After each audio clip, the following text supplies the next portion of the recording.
Jadi, apa sih yang sebenarnya terjadi waktu serangan balasan Iran ke Israel baru-baru ini? Ada sebuah laporan dari Metro TV yang memuat beberapa klaim yang, wah, cukup mengejutkan. Nah, di sini kita akan bedah satu persatu, kita lihat apa aja sih yang mereka laporkan.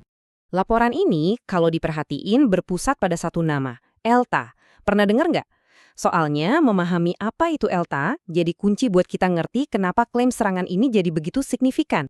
Nah, laporan itu mengklaim kalau ELTA yang ternyata adalah pusat militer super canggih berhasil diserang.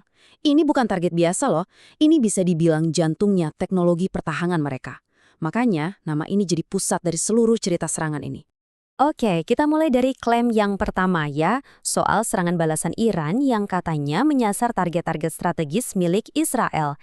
Klaim inti dari laporan Metro TV ini, wah, to the point banget. Dikatakan serangan balasan Iran itu berhasil menghantam pusat-pusat strategis militer di Haifa. Ini pernyataan yang berani ya, karena langsung menunjuk adanya keberhasilan serangan. Laporannya nggak berhenti di klaim umum aja loh. Mereka menyebutkan secara spesifik 2 target berteknologi tinggi. Yuk, kita lihat lebih dekat target-target ini. Nah, ini dia target utamanya, ELTA Systems.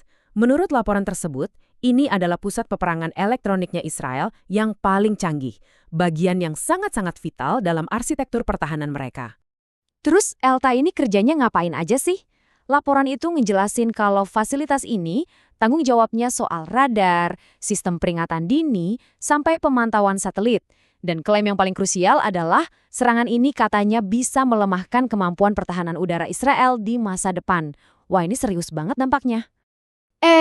Nggak cuma target teknologi, laporan itu juga menyorot serangan ke infrastruktur pendukung, yaitu pusat penyimpanan bahan bakar di Pangkalan Udara Burion.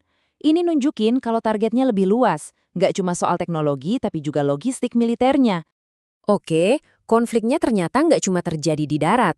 Menurut laporan ini, ada juga 2 insiden besar yang terjadi di udara. Jadi, ada 2 insiden udara yang beda nih. Pertama, sebuah drone MQ-9 punya Amerika Serikat katanya ditembak jatuh pas lagi mencoba mengincar landasan rudal. Kedua, sebuah jet tempur F-16 dilaporkan rusak total setelah dihadang sama pasukan Iran. Laporan ini juga nyebutin siapa yang mengaku bertanggung jawab atas jatuhnya drone MQ-9 tadi, Korps Garda Revolusi Islam Iran. Jadi jelas banget siapa pihak yang terlibat dalam insiden tersebut menurut laporan ini. Oke, setelah semua detail tadi mungkin agak pusing ya. Yuk, sekarang kita rangkum poin-poin utamanya biar lebih jelas. Jadi, rangkumannya ada 4 klaim besar. Serangan ke pusat teknologi canggih dan depot bahan bakar, ditambah penembakan jatuh drone pengintai AS, dan sebuah jet tempur F-16. Kalau dilihat secara keseluruhan, ini melukiskan gambaran sebuah serangan yang komprehensif banget ya, baik di darat maupun di udara. Nah, ini yang membawa kita ke sebuah pertanyaan besar. Terlepas dari apakah klaim-klaim ini nanti terbukti akurat atau enggak, laporan ini memunculkan sebuah kemungkinan yang menarik untuk dipikirkan.